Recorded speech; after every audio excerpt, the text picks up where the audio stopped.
How do we prepare for dry January? I'm laughing because my husband always says, don't call it that because blah, blah. Well, let me tell you how I prepare. I prepare starting in October. Okay. I have several streams of income. And in the January month, one of my incomes are dissolute. Like this. Okay, let me be transparent. I'm an adjunct professor, and as an adjunct, that check doesn't come in January, right? And so we have to prepare for that. Now, it made everybody's, situation is a little bit different. Like previously, I spoke with a teacher, and I think that was just this week, and she was like just complaining, and I was just listening, and so she was saying, she get paid once a month. She gets paid December, I think it's 20th or 22nd, right before the holiday. And then she has to live off of that check until January 30th or 31st. January 31st, because she gets paid once a month at the end of the month. I feel her pain. It's not cool. In academia, that's one of the things I really despise about academia. Like, give me my check twice a month. Like, you can split it up. But they have this thing where, the money stays longer in the account. They accumulate interest, so they get extra money on it, blah, blah, blah. Okay, whatever. But we got to live. So that's one of the reasons why I have to have a budget. Because I have to make sure my money is spread properly. Because then you'll be spending money you don't have. Okay? Anyways, and so she was like, I gotta wait until that.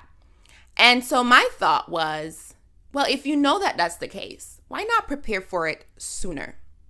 And that's what we're going to talk about today, right?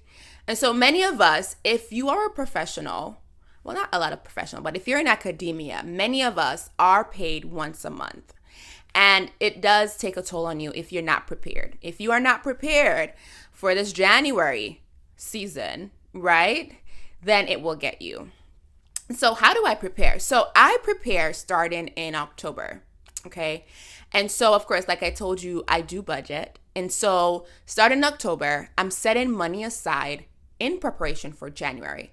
And so I'm stashing money aside just for January to supplement my check that's desolate, right? And so you can do that too.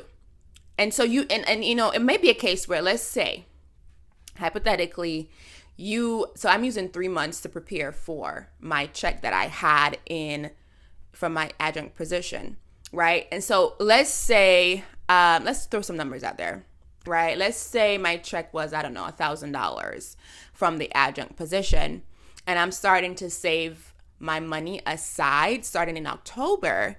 Then I would save about $300, $350 per month to supplement that check in January. So I'm putting $300 one month, then another $300, and then another $400, right? Now I have $1,000 to supplement that check, right? So it's no longer dry January for me. But it might be a case whereby, let's say, I don't know, I couldn't afford to save $300 a month or $400 a month, right? Then I would start earlier. I would start, let's say, in July, right? To save $50 or $100 or whatever the case may be. So you can definitely prepare for the dry I'm sticking with it, okay? The rainy days, no, that's not the rainy day season, but the dry January season, because, let it not be dry for you. Let it be a flourishing, wet, rainy season that you have still access to the same amount of money that you would have in general. And so and this is why it's very important, because if you're able to look at your expenses, so I've been budgeting for as long as I know myself, being an adult on my own. And so as long as you roll back, so I'm able to look back on last January to see, okay, these are my expenses. This was about how much it cost for my light bill, blah, blah, blah. And so I estimate, and so I can kind of, all that good stuff.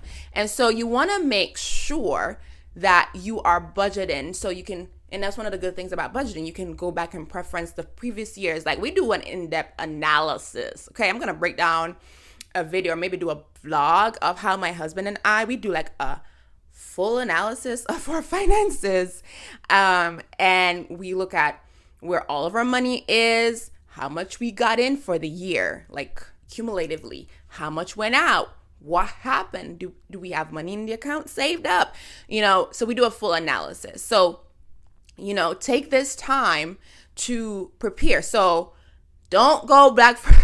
This is probably going to be after Black Friday anyways, but that's why it's important to not be spending so much in the Christmas season. People will say, oh, the toy is just $10 or the toy is $30.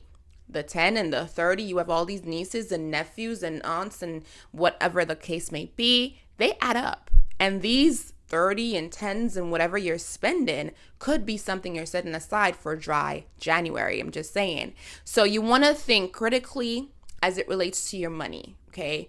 Dry January doesn't have to be dry January for you, okay?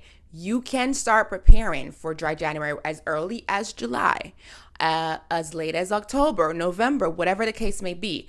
But if you have a situation where you have a dry January every year, don't let it be every year. Start preparing, start planning before January comes so that you have money, wet season. Think wet January, rain, plethora, money coming in. Anyways, I was throwing the mindset some way.